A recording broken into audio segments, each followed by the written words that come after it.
Bien, imagina que estás en los Balcanes y empiezas a conducir desde Sarajevo hasta Sofía, luego a Tirana y aún más al sur hasta Atenas.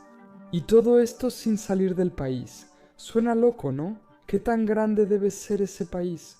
¿Como el primer imperio búlgaro?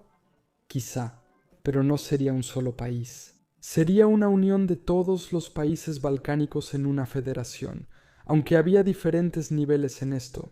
Una propuesta era simplemente anexar Albania a Yugoslavia, otra la expandía a Bulgaria. Era la principal, conectando el mar Adriático y el mar Negro. La más ambiciosa buscaba incluir Rumania y Grecia, cumpliendo la idea de la unidad balcánica. La idea nació tras la Segunda Guerra Mundial en 1947, cuando la mayoría de estos países estaban bajo dominio comunista y eran parte del Comintern. Era como una unión comunista de esa época. Hoy parece muy loco. Si hay un lugar donde no conviene forzar una unión, es en los Balcanes. No es sin razón que a menudo se le llama el polvorín de Europa, o al menos lo fue en la Europa del siglo XX. Es el mayor centro de ultranacionalismo y odio hacia el prójimo. Pero, ¿y si sucediera? Los Balcanes son un ejemplo perfecto de un lugar donde las personas comparten muchas similitudes, pero también diferencias significativas. La palabra Balcán viene del turco y significa montaña. Simbolizó no solo la geografía difícil de la región, sino también momentos políticos complejos y violentos. Es un cruce entre este y oeste. Los Balcanes fueron moldeados por siglos de imperios, otomanos, Habsburgo en el norte e intervenciones ocasionales de Rusia. Estos imperios dejaron diferentes religiones, idiomas e identidades étnicas. En el siglo XIX, con el auge del nacionalismo en Europa, los Balcanes fueron uno de sus principales y más volátiles campos de prueba. El colapso del Imperio Otomano permitió la aparición de nuevos estados independientes como Serbia, Bulgaria, Grecia y Rumania, con disputas territoriales y agravios históricos. Estas tensiones causaron las guerras de los Balcanes en 1912 y 1913 y violencia en ambas guerras mundiales. Pese a las divisiones, hubo momentos de unidad. Las experiencias de dominación imperial, afinidades lingüísticas y la lucha contra la ocupación en la Segunda Guerra Mundial generaron llamados a la cooperación regional. Y estas ideas para una federación balcánica comenzaron a circular alrededor del siglo XIX, principalmente por socialistas y anarquistas, como el revolucionario búlgaro Blagev o el yugoslavo Dmitri Tuković. Imaginaron una estructura federalista que superaba el nacionalismo.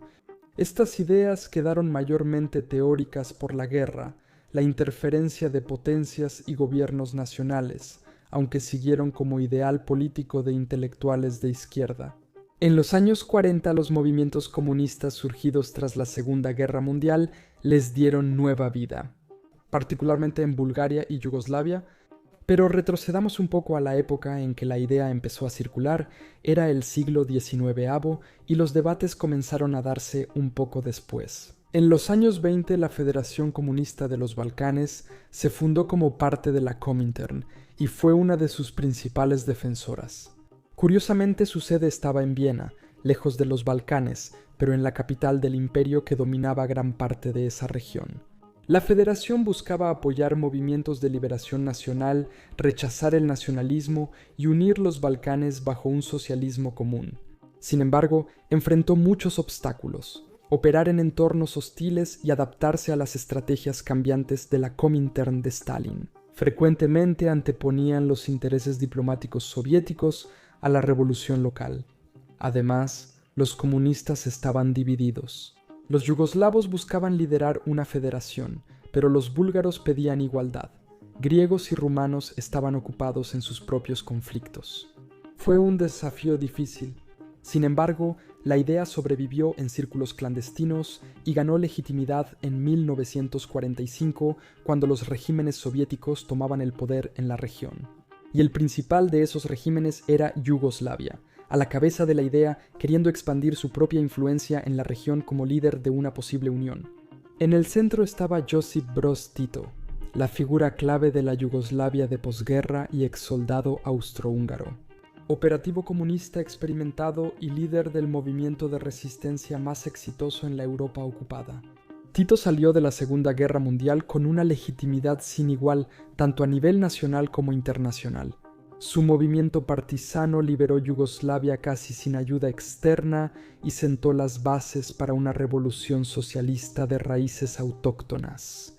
Sin intervención directa de Moscú, algo poco común en Europa del Este entonces. En 1945, Tito declaró la República Federal Popular de Yugoslavia, una federación socialista multiétnica formada por 6 repúblicas: Eslovenia, Croacia, Bosnia y Herzegovina, Montenegro, Serbia y Macedonia.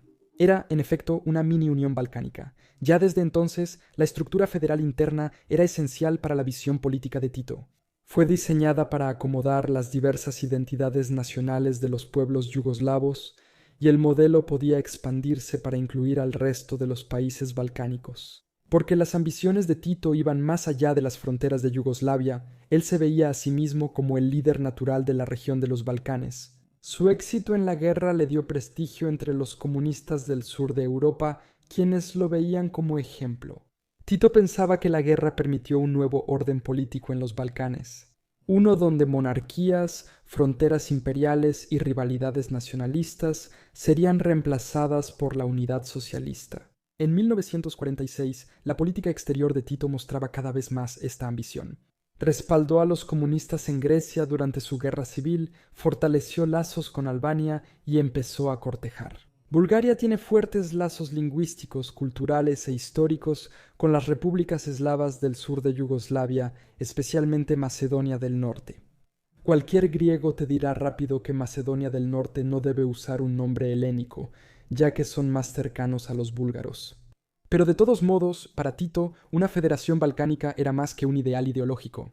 Buscaba consolidar la influencia de Yugoslavia, fortalecer el socialismo en el sureste y crear una zona de amortiguamiento ante el capitalismo y la dominación soviética.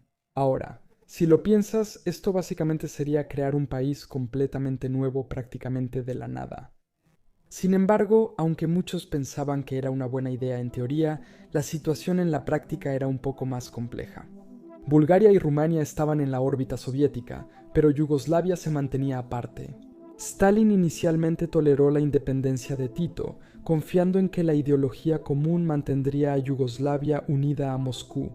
Tras la guerra, Yugoslavia era considerada uno de los miembros más leales del bloque oriental. Sin embargo, pronto hubo tensiones. Tito mantuvo una política exterior firme en los Balcanes, a veces sin consultar a Moscú.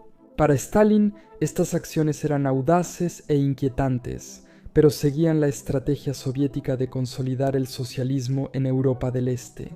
El comportamiento de Tito era un precedente peligroso. Un líder comunista actuando de manera independiente al control soviético, forjando sus propias alianzas, potencialmente construyendo un bloque rival. Ya se gestaba la futura ruptura entre Tito y Stalin. Bulgaria ocupaba un punto intermedio y, al igual que Yugoslavia, había sido ocupada por el Ejército Rojo y su monarquía fue derrocada con el apoyo y la aprobación soviéticos. El nuevo liderazgo de Georgi Dimitrov tenía fuertes lazos ideológicos con la Comintern y una relación personal con Stalin. Dimitrov tenía una larga historia de pensamiento paneslavo y federalista balcánico y buscaba lazos más estrechos con Tito. Y así surgió la idea de una federación yugoslavo-búlgara en un contexto geopolítico marcado por intereses en competencia.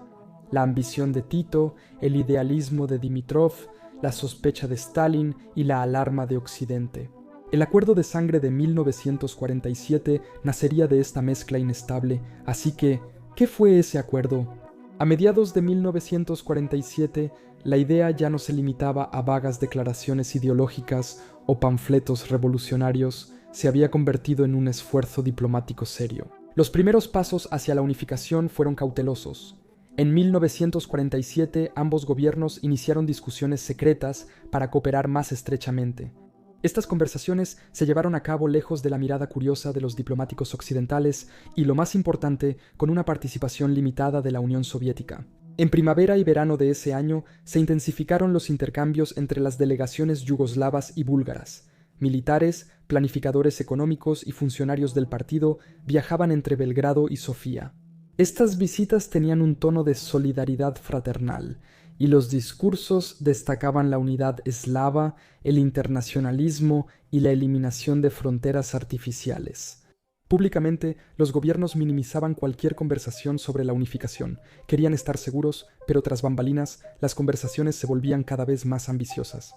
Hubo borradores de tratados de federación, planes económicos y propuestas para alinear sistemas educativos y estandarizar la terminología entre idiomas. Prácticamente estaban preparando una unión formal y el escenario ya estaba listo para el acuerdo oficial. En agosto, los líderes yugoslavos y búlgaros se reunieron en Bled, un pequeño pueblo en los Alpes eslovenos. El lugar era simbólicamente importante, lejos de las capitales de ambas naciones, pero aún dentro de Yugoslavia. Si quieres sacar algún simbolismo de eso, la reunión fue muy publicitada en los medios yugoslavos y búlgaros. Ambos líderes se mostraron juntos en mítines, discursos y fotos, proyectando una hermandad histórica. El verdadero significado del evento estaba en el documento. Firmaron un acuerdo que, de aplicarse por completo, habría cambiado radicalmente el mapa de Europa. No fue un tratado completo de federación, pero sí el primer paso. Se eliminaron visas y controles de pasaportes, estableciendo fronteras abiertas, y se coordinó la planificación económica, acuerdos comerciales, proyectos industriales, integración de infraestructura, cooperación militar y el intercambio educativo y cultural. Compromiso mutuo de respetar los derechos de las minorías nacionales, especialmente los macedonios en Yugoslavia y Bulgaria. Una declaración pública de apoyo a una futura unión política sin fecha concreta fue el primer paso hacia la unión total entre Bulgaria y Yugoslavia. El acuerdo fue celebrado con alegría. Los periódicos aclamaron la nueva hermandad eslava, hubo desfiles en las ciudades principales y los escolares aprendieron canciones sobre la unidad balcánica. Sin embargo, bajo la superficie no todo era armonioso. Los nacionalistas escépticos en ambos países temían perder soberanía, mientras Iósif Stalin en Moscú observaba con creciente inquietud y pronto todo colapsó. 1948 fue un punto de inflexión para el movimiento comunista global. La unidad ideológica y solidaridad del socialismo de posguerra dieron paso a amargas divisiones personales y políticas. En el centro de la ruptura estuvo la separación entre Tito y Stalin, la primera y más dramática división dentro del bloque oriental. Es interesante porque la división ocurrió debido a esta intención de que Yugoslavia y Bulgaria se unieran, al menos en parte. Y luego, la propia división fue la razón por la que nunca llegó a suceder. La ruptura no ocurrió de la noche a la mañana. Las tensiones se habían estado acumulando durante meses. Stalin desconfió cada vez más de la independencia de Tito. El líder yugoslavo no consultó a Moscú sobre decisiones clave de política exterior, lo que tampoco ayudó. En marzo de 1948, Stalin envió una carta al Comité Central del Partido Comunista Yugoslavo acusándolo de arrogancia y de ignorar la experiencia soviética. La carta exigía autocrítica y volver a la ortodoxia, pero Tito se negó a retroceder. Rechazó desafiante las acusaciones de Stalin y defendió el derecho de Yugoslavia a decidir su rumbo. En junio de 1948, la ruptura se formalizó. Yugoslavia fue expulsada de la red de partidos comunistas internacionales bajo la dirección soviética. Por eso, los demás países del bloque del Este, incluyendo Bulgaria, fueron presionados a cortar lazos diplomáticos y económicos con ellos. El Partido Comunista Yugoslavo fue considerado hereje y sus líderes enemigos del socialismo. Y esto tuvo efectos inmediatos y muy negativos para el Acuerdo de Bled.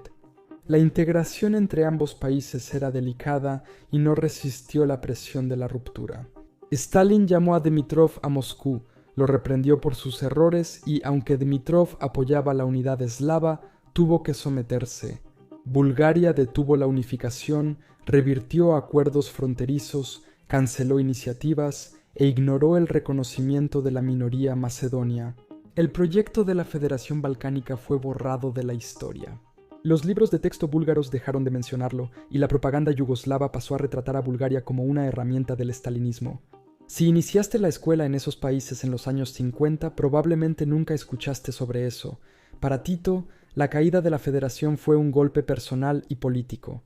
Él imaginaba a Yugoslavia como el núcleo de un nuevo modelo socialista, multiétnico, independiente e internacionalista. La ruptura los llevó a cambiar su política exterior, optando por el no alineamiento y la cooperación con Occidente. Y así terminó la Federación Balcánica, no con una confrontación, sino con una silenciosa ruptura entre dos países. Más de 70 años después, este episodio sigue siendo olvidado en la historia, aunque ya no está censurado en los libros escolares. Tienes que buscarlo o ver este video para saber que existió. Pero es bastante loco pensar que casi sucedió, y nos hace preguntarnos qué pasaría si hubiera pasado, si hubiera tenido éxito. Y si hubiera tenido el mismo final que la Yugoslavia que conocemos, con países dividiéndose y un montón de conflictos regionales como resultado, quizá fue mejor que la Federación Balcánica no se realizara, ya que habría provocado más guerras en la región. ¿Tú qué opinas? Cuéntame en los comentarios. Gracias por ver este video. Gracias a mis patrocinadores por su apoyo y nos vemos pronto para más conocimiento general.